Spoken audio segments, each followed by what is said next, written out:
Hello tout le monde, j'espère que vous allez bien. Donc aujourd'hui je reviens avec une petite vidéo sur la nourriture.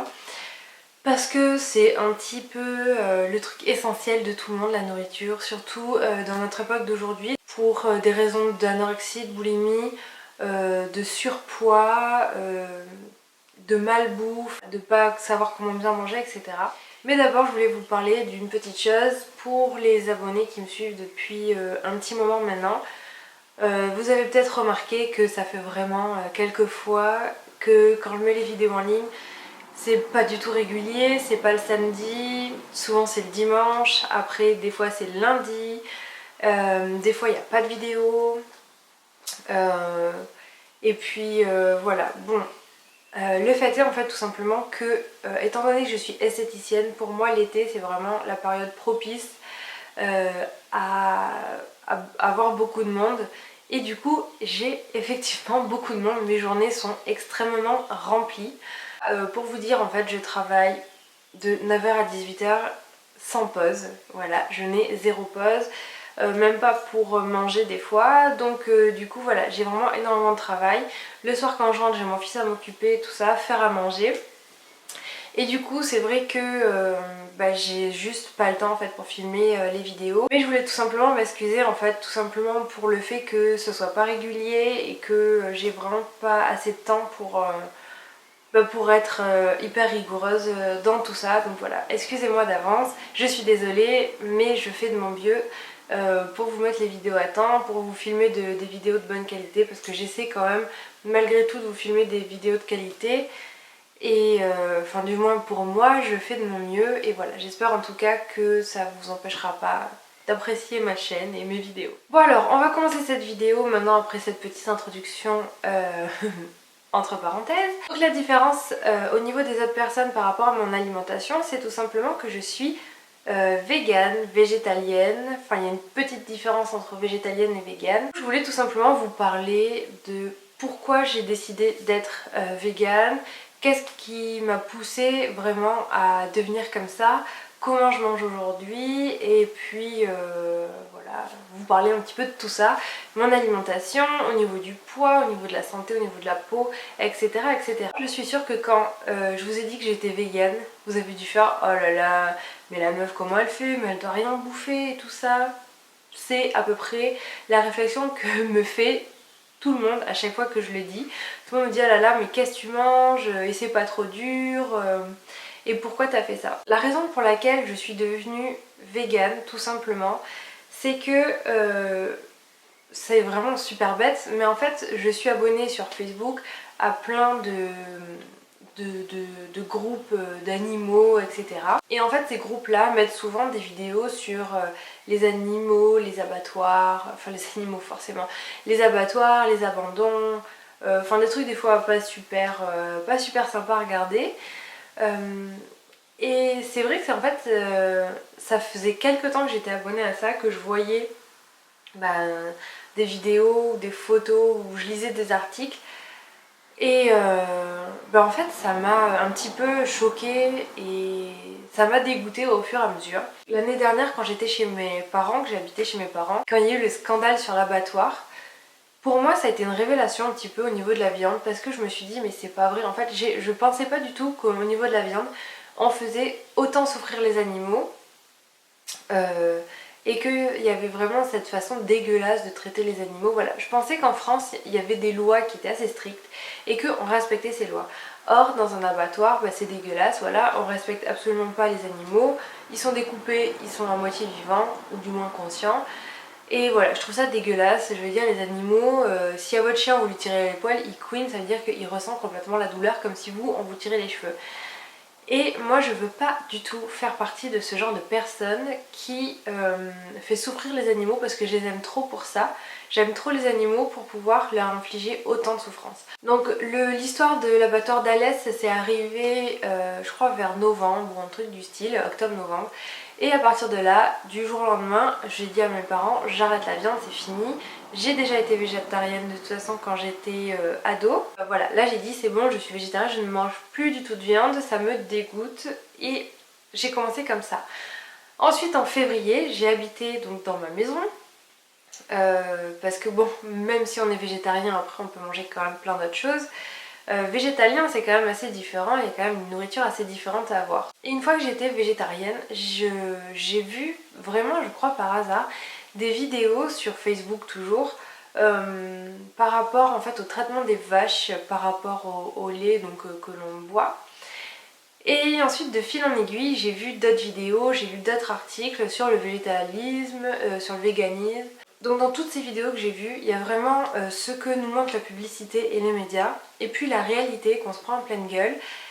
Et voilà, après moi j'ai décidé un petit peu d'en prendre mon parti. Du coup en fait moi j'ai décidé tout simplement de me renseigner un petit peu plus parce que je me suis dit c'est pas possible. Là on nous arnaque totalement en fait sur les produits laitiers et compagnie. Donc en fait le fait d'être devenue végane, il y a déjà cette partie là au niveau des animaux que voilà, vous savez tous que dans les abattoirs, bien voilà, aujourd'hui c'est révélé au grand jour, on sait tous que les animaux ils souffrent vraiment, ils sont hyper maltraités. Ensuite, si vous voulez, je vous mettrai le lien en fait en barre d'infos des vidéos qui moi m'ont poussé à devenir végane et qui m'ont montré un petit peu la réalité des choses. Et puis ensuite quand j'ai commencé après à me renseigner sur pourquoi devenir végane et tout, là il y a des textes et puis il y a d'autres choses, on se base vraiment sur autre chose que les animaux, il n'y a pas que ça. Il y a aussi le fait que bien la production animale produit 37% de la pollution globale de la planète. On est toujours en train de nous bassiner avec le fait que on pollue les océans ou qu'il y a les gaz à effet de serre, que c'est les voitures et puis que voilà c'est tout ce qu'on consomme et tout. Alors oui, il y a de tout ça, mais en fait les voitures polluent moins que la production animale. C'est-à-dire, je m'explique, c'est qu'en fait la production animale, c'est-à-dire le fait de nourrir les animaux et de les manger ensuite, produit 37% de la pollution globale. Sur 100%, il y a 37% qui sont causés à cause des animaux parce qu'on les mange. Donc ça déjà, je trouve ça mais aberrant. Enfin, si moi je l'avais pas lu dans un bouquin, je ne l'aurais jamais su parce que on ne dit jamais, on va toujours mettre la faute sur vous, sur les citoyens et sur le fait que la mondialisation, la consommation de tel ou tel truc et tout ça fait que on pollue, mais on va jamais dire que manger des animaux ça pollue. Parce que voilà, après il y a tout un business en fait derrière tout ça qui m'insupporte. Et surtout les animaux évidemment en fait, bien pour les nourrir on produit des céréales. Et il faut savoir que si on ne mangeait pas d'animaux et que les céréales qu'on produisait seraient exclusivement pour les humains, il n'y aurait plus du tout de faim dans le monde. Voilà. Je trouve que c'est quand même des chiffres qui font un petit peu réfléchir. Et là, je vous en sors vraiment que la base, hein, c'est vraiment le minimum. Parce qu'après, tout ce qu'on sait pas ou tout ce que j'ai pas encore lu sur tout ça, eh bien ça vous fait tout simplement réfléchir et puis ça vous dit mais mince je suis complètement... Enfin moi je trouve qu'en fait les médias nous font complètement... nous cachent complètement la vérité et nous abrutissent totalement sur la vérité. Donc ça c'était la deuxième partie aussi. Donc c'est vraiment, il y a vraiment une question environnementale sur le fait de devenir végane. Voilà, moi je vais encore vivre quelques années sur cette terre. Je touche ma tête, je me le souhaite. Mais voilà, j'ai envie, et puis c'est surtout pour mon fils aussi, j'ai envie de lui laisser une planète qui part pas complètement en lambeaux quoi. Déjà, je trouve que ça part dans tous les sens, c'est du n'importe quoi de plus en plus je trouve. Mais là, si on continue en fait dans la consommation dans laquelle on est, mais ça va finir dans pas longtemps quoi. Enfin voilà, on va devoir prendre des mesures assez drastiques au bout d'un moment parce que ça part complètement en sucette quoi. Et enfin la troisième partie pour laquelle je suis devenue végane, eh bien c'est tout simplement au niveau santé parce que eh bien de manger végane, on ne mange que des choses saines. Il n'y a aucune matière qui n'est pas saine que l'on mange. C'est que des trucs qui sont bons pour la santé. Et ça c'est vraiment un point en fait qui m'a vraiment décidé à passer végane. Parce que, donc là c'est la minute Père Castor, j'ai toujours eu énormément de problèmes de digestion au niveau tout ça, estomac, hein, parce que tout simplement j'avais déjà éliminé énormément de choses dans mon alimentation parce que je n'arrivais pas à digérer par exemple McDo. Voilà, McDo ça fait à peu près ça fait plus de 10 ans que j'en ai pas mangé. KFC j'ai mangé une fois, je me souviens avec mon mari, c'était il y a 4 ans, j'ai mis 48 heures à digérer 4 ailes de poulet que j'avais mangé. Bon voilà, c'est que ce genre de choses. Après tout ce qui est viennoiserie je mangeais pas, etc. Enfin, voilà. C'était plein de choses comme ça qui m'ont gonflé parce que je me disais mais c'est pas possible, je ne digère rien. Non, c'est tout simplement qu'en fait c'est pas des choses saines, c'est des choses transformées, très grasses et qui sont pas faites en fait tout simplement pour nous et pour notre digestion. Au final, manger vegan, et bien c'est tout simplement manger des choses saines qui sont faites pour nous. Donc voilà, je vous ai vraiment cité les 3 raisons pour laquelle je suis passée vegan. Ensuite je voulais passer au sujet quand on est vegan, qu'est-ce qu'on bouffe parce qu'on doit rien bouffer. Et à cette question généralement je réponds que quand on mange vegan on mange beaucoup plus varié et on mange en fait 15 fois mieux que quand on n'est pas vegan. Parce que en fait, enfin pour ma part dans ma famille en fait on va manger des choses assez classiques, voilà les choses qu'on trouve en supermarché, on va pas se casser la nénette au niveau des plats, voilà c'est pas du tout varié quoi. Alors que quand on est vegan, on va tout simplement aller chercher d'autres aliments pour pouvoir varier les plats et du coup et pour pouvoir manger tout simplement équilibré et de tout en quantité qu'il nous faut. Donc du coup en fait si un non-vegan pense si je retire la crème fraîche, le poisson, les œufs, la viande, qu'est-ce qui me reste? Eh bien il me reste que dalle. Moi je réponds en fait il reste plein d'autres choses parce que c'est carrément pas que ça quoi. Enfin, j'ai changé carrément mon alimentation. Ensuite il y a aussi une question qu'on me pose souvent, c'est mais ne fais-tu pas des carences? Et à cette question je réponds non, tout simplement parce qu'on mange plus varié. Donc tout ce qui est protéines, parce que c'est souvent ça, les gens disent oh là là mais tu manges pas de viande, t'as pas de protéines. Si, des protéines, il y en a de partout dans tous les légumes, les légumineuses, dans les fruits secs, il y en a de partout. Donc étant donné que je mange varié et que je mange tous les légumes qui existent, eh bien je vais piocher mes vitamines et tout ce dont j'ai besoin dans tous les légumes que je mange au cours de la semaine. Je voulais vous parler aussi un petit peu de mon poids depuis que je suis devenue végane et puis j'ai un petit exemple aussi à vous donner après. Donc moi j'ai accouché il y a 10 mois, donc j'ai pris 15 kilos pendant ma grossesse, environ 14-15. Je suis sortie de la maternité, il m'en restait 6 à perdre. Et ces kilos de grossesse, eh bien je les ai perdus tout simplement en mangeant équilibré chez mes parents. Enfin voilà, là j'étais pas encore végétalienne. Mais depuis que je suis passée végétalienne, donc depuis février, en fait en février j'étais presque redevenue à mon poids de quand j'étais, avant d'être enceinte.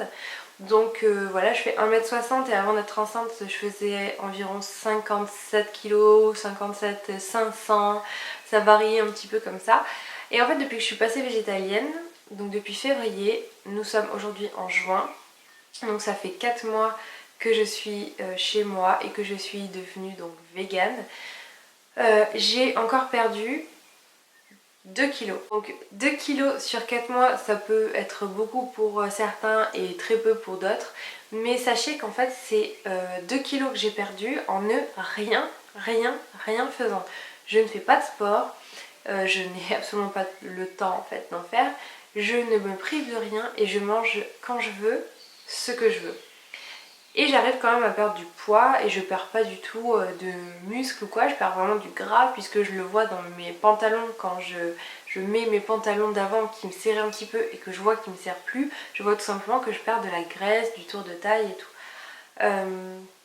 J'ai un autre exemple aussi à ce sujet, je reparle encore une fois de ma copine Amandine qui est venue passer un week-end avec nous, à la maison.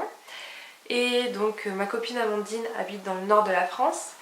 Et dans le nord de la France, on a pour habitude, je suis désolée tous les nordistes qui me regardent, mais on a l'habitude de manger assez gras et avec beaucoup de beurre et on mange beaucoup de frites, on va souvent à la friterie.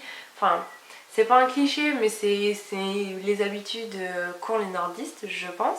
Ma copine Amandine, quand elle est venue passer le week-end avec moi et son mari et sa fille, eh bien j'ai cuisiné végétalien.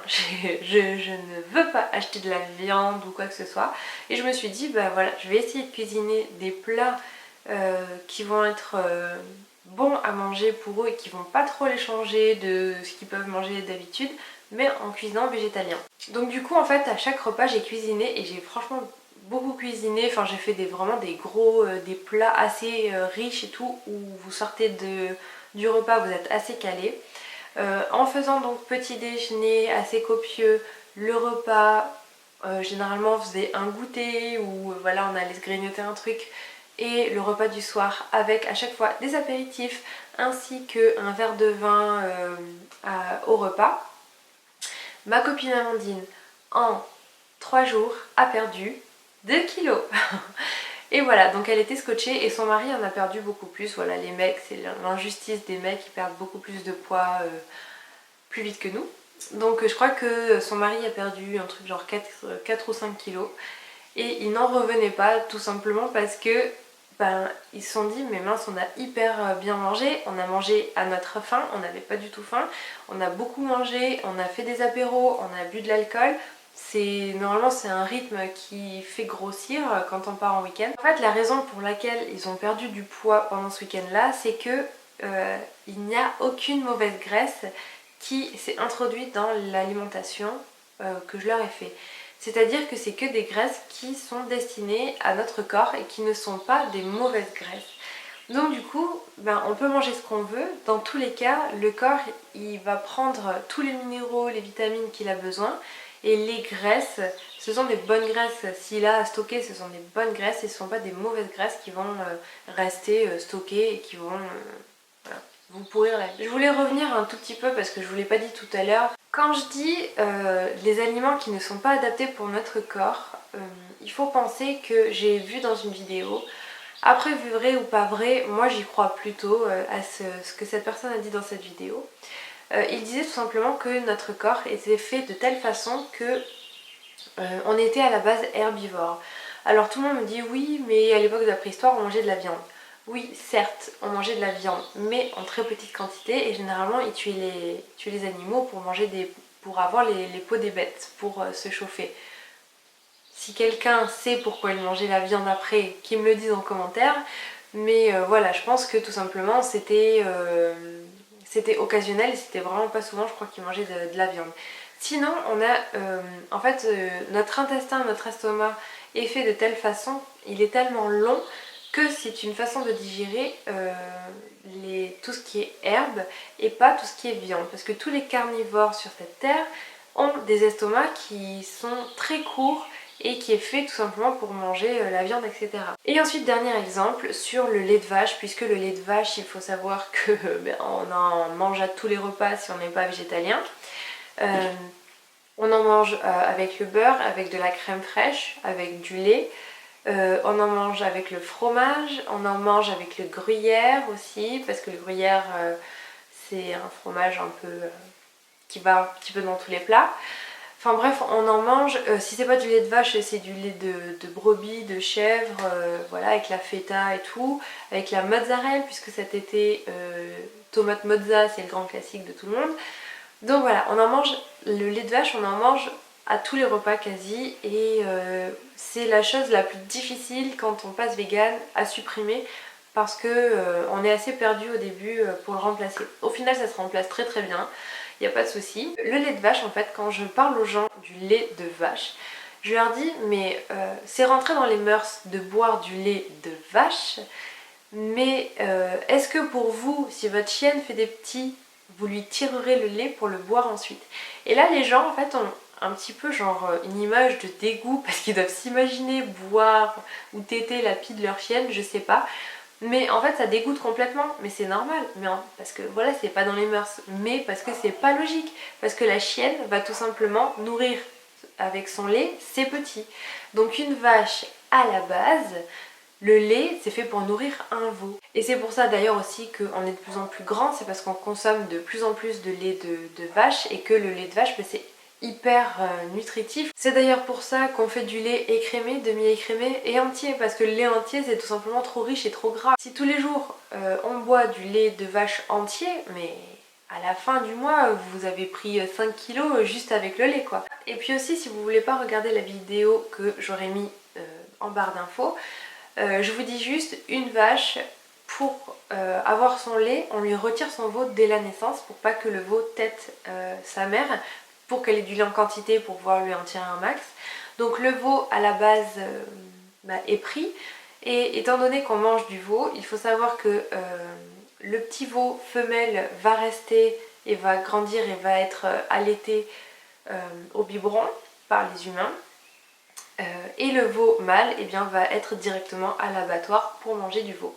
Donc voilà, c'est dégueulasse, surtout quand vous avez l'image du veau qui est trop mignon et tout, vous dites bah voilà, c'est ce que vous bouffez quand vous bouffez du veau, surtout que moi je trouve ça dégueulasse perso. Et puis une vache a une durée de vie de 20 ans à peu près, et quand elle est vache laitière, elle a une durée de vie d'à peu près 4 à 5 ans, parce que on l'épuise tout simplement à lui tirer trop son lait. Donc en fait le lait, aujourd'hui je pense que vous pouvez plus du tout, à part dans les campagnes avec les vaches, le fermier, etc.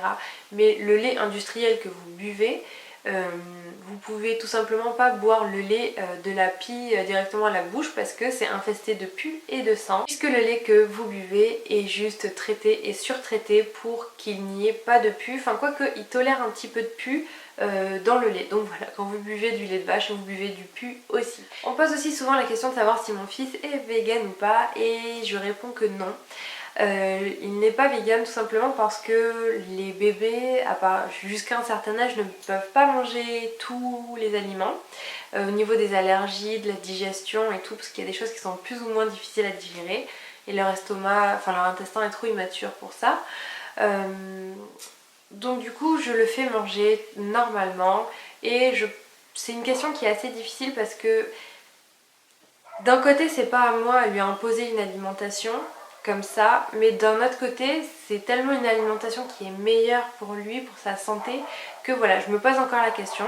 Voilà, j'ai encore quelques mois pour y réfléchir parce que mon fils n'est pas encore en âge de tout pouvoir manger, donc une fois que il pourra tout manger, eh bien je verrai sur ce moment-là. Pour ceux qui souhaitent en savoir un petit peu plus sur le véganisme et sur la façon de manger, la nutrition, etc., etc., il y a un livre qui est vachement bien qui s'appelle Bébé Veggie, donc c'est des éditions La Plage. C'est un livre qui va montrer des recettes pour les petits bébés, donc voilà, les boulettes de couscous par exemple, à partir de 12 mois.